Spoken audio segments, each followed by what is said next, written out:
Alright, so I would like to explain residual demand to some students who need a little bit of help on that. So if we have basically a market, and let's just say this is quantity, this is dollars, and we have a demand curve right here, right? Let's call this the demand. And we have a marginal cost right here. And then after that we have marginal revenue. As you know, it cuts the demand curve, well, the demand curve slope in half, right? So we know that in period 1, we would optimize where MR is equal to MC, which is right here. So we would be selling at this price. Cool?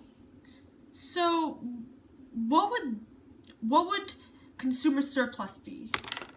Well, we know that consumer surplus will be that upper triangle because this is the consumer's willingness to pay, the demand curve, and this is how much they're actually paying.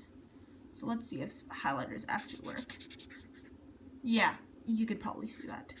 So this whole upper triangle is the consumer surplus.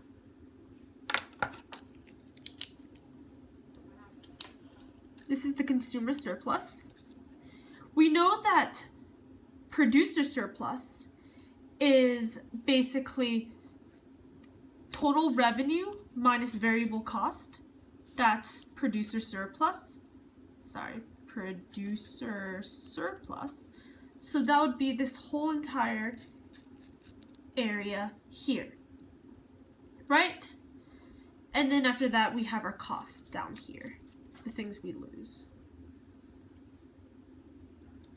So what does that leave us?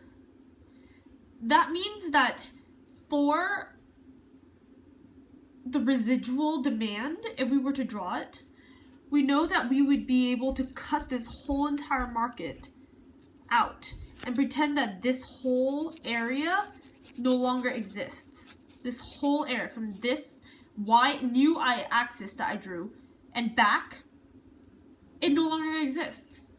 Now, why doesn't it exist?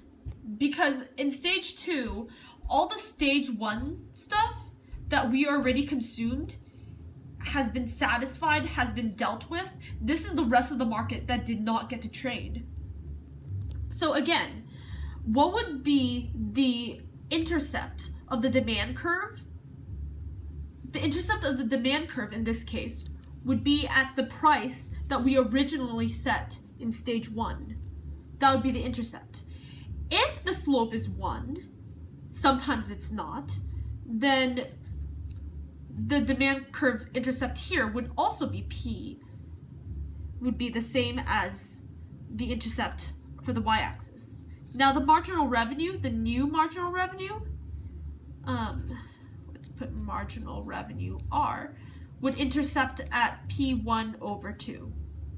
I know this is super messy, y'all, but yeah, just please bear with me. And the marginal cost stays where it is. If we see an upward sloping marginal cost, then we would have to take into account that marginal cost will no longer be intercepting at the origin. But other than that, I don't need to do anything with it if it's constant here. Yeah? Cool, thank you.